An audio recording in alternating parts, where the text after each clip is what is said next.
আমি এখন যেখানে আছি, আমি যদি এই জাহাজটার দৈর্ঘ্যের কথা বলি, এই জাহাজটার দৈর্ঘ্য হচ্ছে টাইটানিকের থেকেও বড়। এটা যদিও শুনতে অদ্ভুত লাগছে, ব্যাপারটা এরকমই।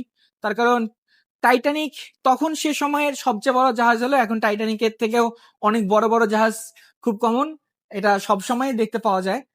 তো আমাদের সাথে আছে প্রবীণ দা, ইলেকট্রিক ইঞ্জিনিয়ার। তো টাইটানিকে যদি তখনের সময় সবচেয়ে বড় জাহাজ ছিল, কিন্তু এখন টাইটানিকের থেকে অনেক বড় বড় জাহাজ দেখতে পাওয়া যায়। তো আমাদের এই জাহাজটাও টাইটানিকের থেকে 50 মিটার বড়, 294 মিটারের আমাদের এই জাহাজটার দৈর্ঘ্য। এই জাহাজে আমরা এই যে কন্টেনার গুলোকে দেখছেন, এই কন্টেনার গুলোকে নিয়ে পৃথিবীর এক প্রান্ত থেকে অপর প্রান্তে চলে যাই। তো এই যে আমাদের জাহাজটা যে টাইটানিকের থেকে বড়, এটা শুনতে যতটা অবাক লাগছে, আমাদের এই জাহাজের কন্টেনার ক্যাপাসিটি আমি এর আগে আপনাদের বলেছি, তবুও যারা জানে না তাদের জানানোর জন্য বলছি। আমরা একসাথে প্রায় 4500টা 20 ফুটের কন্টেনার নিতে পারি। 20 ফুটের কন্টেনারের সাইজ হচ্ছে কিছুটা, একটা করে কন্টেনার একটা করে ট্রাকের সমান। একটা ট্রাকে যতগুলো মালামাল রাখা যায়, তো এই 20 ফুটের কন্টেনারে আপনি ঠিক ততটা মালামালই রাখতে পারবেন। তার মানে আপনি যদি এই জাহাজের সম্পূর্ণ মালামাল লোড করে নিয়ে আসেন, তাহলে সেটা আনলোড করার জন্য আপনার 4500 ট্রাক লাগবে। তো 4500 ট্রাক মানে আপনি একটু হিসাব করে দেখেন কতটুকু হতে পারে। তো এখন আমাদের এই যে এত বড় একটা জাহাজ চালার জন্য যে ইঞ্জিন যেটা আছে, সেই ইঞ্জিনটারও তো একটা ক্ষমতা থাকতে হবে, আর ইঞ্জিনের ক্ষমতা তো আর এমনি এমনি আসবে না। ইঞ্জিনের ক্ষমতা যদি বলতে যাই, আমাদের এই জাহাজের ইঞ্জিনের ক্ষমতা হচ্ছে প্রায় 82,000 হর্স পাওয়ার। হর্স পাওয়ার, তো একটু আপনি হিসাব করে দেখেন, 82,000 ব্রেক হর্স পাওয়ারের একটা ইঞ্জিন কতটুকু পরিমাণের তেল খরচ করতে পারে প্রতিদিন চলার জন্য। আমি যদি আপনাদের তবুও ধারণা দিতে যাই, আমাদের জাহাজের যেহেতু জেনারেটরও চলে, আবার জাহাজ যে ইঞ্জিনটা ঘোরার জন্য জাহাজটা চলছে সেটা চলে, অক্সিলারি কিছু মেশিনারি সমুদ্রের মাঝে আমাদের জাহাজের মধ্যে থাকে। তো এই যে এই জিনিসগুলো চলছে, এইগুলো চলার জন্য আমাদের এই জাহাজে তেলের খরচটা কিন্তু তুলনামূলকভাবে বেশি। আমি আমার লাস্ট যতগুলো জাহাজে ছিলাম সেগুলোর থেকে কয়েক গুণ বেশি। তো আমার এই জাহাজে যদি আমি তেলের খরচের কথা বলি, তেলের প্রত্যেকদিন কতটুকু তেল খরচ হয় সেটা যদি বলি, আমাদের আজকে তেলের খরচ ছিল প্রায় 137 টন।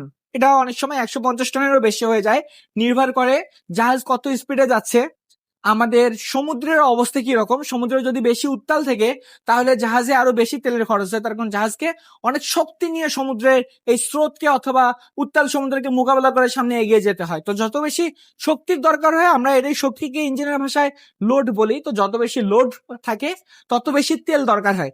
তো এখন ধরুন আপনি অ্যাভারেজে এস্টিমেটেড 150 টন তেল আমাদের প্রতিদিন খরচ হয়। তো এখন 50 টন 150 টন তেলের দাম কিরকম, এটা আসলে তেলের তো আমার কোনো এরকম বিজনেস নাই যে আমি আপনাদের 100% অ্যাকুরেট ধারণাটা দিতে পারবো। তবুও একটা আনুমানিক আপনাদের ধারণা দিতে পারবো, যাতে করে আপনারা বুঝতে পারেন যে কোম্পানিকে প্রতিদিন কি পরিমাণে খরচ করে যেতে হয় এই কন্টেনারগুলোর জন্য। আমি গুগল সার্চ করে দেখেছিলাম, যদি আমরা যে তেল জাহাজ ইউজ করি, তেল দুই রকমের হয়, একটা থেকে ডিজেল আর একটা থেকে হেভি অয়েল। তো আমরা মেইনলি হেভি অয়েলটা ইউজ করি।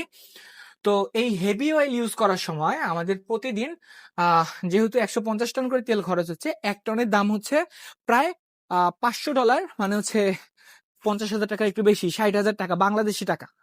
তো ইন্ডিয়াতে হয়তো বা 40,000 অথবা আরো কম, আমি ইন্ডিয়ার ব্যাপারটা ভালো জানি না, তবু আমি আপনাদের বলছি যে অলমোস্ট আমাদের এখানে 50,000 বাংলাদেশি টাকা অথবা $500 মতো, 50,000 না আরো বেশি হবে, 60,000 বাংলাদেশি টাকা অথবা $500 মতো প্রতি 1 টন তেলে খরচ হয়। যদি 1 টন তেলে $500 অথবা 50,000 টাকা, 50,000ই ধরেন, আরো বেশি হবে, আমি তবু আপনাদের বোঝানোর জন্য 50,000 বলছি। তো যদি 1 টন তেলের দাম 50,000 টাকা হয়, তাহলে 150 টন তেলের দাম হচ্ছে প্রায় 75 লক্ষ টাকা। 75 লক্ষ টাকার বেশি, এটা তো আপনার সামান্য একটা ধারণা দিলাম, কম কম করে। তো কম করেই আমাদের জাহাজে প্রতিদিন প্রায় জ্বালানি তেলই দরকার হয় 75 লক্ষ টাকা। টায়ার্ড হয়ে গেছি, তাই স্পষ্টভাবে কোনো কিছু বলতে পারছি না, শর্টকাটে ক্লিয়ার করে বলছি। প্রতিদিন আমাদের শুধু জ্বালানি তেল লাগে 75 লক্ষ টাকার একদিন এই জাহাজটা চলতে। এছাড়াও আরো অনেক লুব্রিকেশন অয়েল থেকে, যেমন আপনার মোটরসাইকেল চালার জন্য মোবিল আমরা যেটা বলি, অথবা ইঞ্জিন অয়েল বলি, সেই ইঞ্জিন অয়েল অথবা মোবিলের জন্য যেমন আপনাদের সেই লুব্রিকেশন অয়েল, সোজা ভাষায় বাংলা ভাষায় বলতে গেলে সেটা আপনাদের যেমন দরকার হয়, জাহাজে এরকম লুব্রিকেশন অয়েল থেকে আরো কিছু টাইপের অয়েল থেকে। এগুলো যদি জানতে চান আমাকে বলতে পারেন, আমি ডিটেলসে জানিয়ে দিব। তো এটা যেহেতু আপনারা ইঞ্জিনিয়ারিং টার্মস গুলো অত বেশি বুঝতে পারবেন না, সেজন্য আমি ব্যাপারটাকে স্কিপ করে গেলাম। তবে এই জিনিসটা জেনে রাখেন যে আমাদের জাহাজে এগুলো ছাড়া অনেক টাইপের তেল থাকে। তো মেইনলি আপনি ধরতে পারেন একটা জাহাজের খরচ প্রতিদিনের জন্য মেইনটেনেন্স তেল খরচ আনুষঙ্গিক সবকিছু সহ কোটি টাকার কাছাকাছি। 1 কোটি টাকার মতো খরচ হয় এই জাহাজটা একদিন চলার জন্য। তাহলে চিন্তা করেন এখানে কোম্পানিকে কি পরিমাণে এখানে ব্যয় করতে হচ্ছে। আমি এখন যেখানে আছি এটা জাহাজের একদম সামনের অংশ। এটা নিয়ে একটা ফুল ভিডিও আমি আপনাদের করেছি। অলরেডি সেই ভিডিওটা আপনাদের দেখে দিয়েছি। এই যে এখন এখানে যেটা দেখছেন এটা জাহাজের হর্ন।